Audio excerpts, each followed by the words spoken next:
ముక్కోటి ఏకాదశి నాడు మీరు చూడండి, తిరుపతి పట్టదు, శ్రీశైలం పట్టదు, భద్రాచలం పట్టదు, దేశంలో ఏ గుమ్మమో పట్టదు. మొత్తం ఆ రోజు మహాపుణ్యం చేసిన పాపాలన్నీ పోతాయి. అంటే అన్ని పాపాలు చేశాడు అనమాట ఈయన.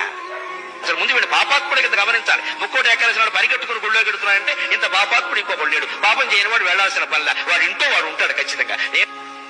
అదే రోజు అదే ముహూర్తం అంటే అలాగే జరుగుతాయి. ఏమిటా పిచ్చి, ఏమిటా వెర్రి? ముక్కోటి ఏకాదశి నాడు పెడతారా? మన్నాడు వెళ్ళండమ్మా, 3 రోజులు అయ్యాక వెళ్ళండమ్మా. విష్ణుమూర్తి ఏమైనా కోపడతాడా?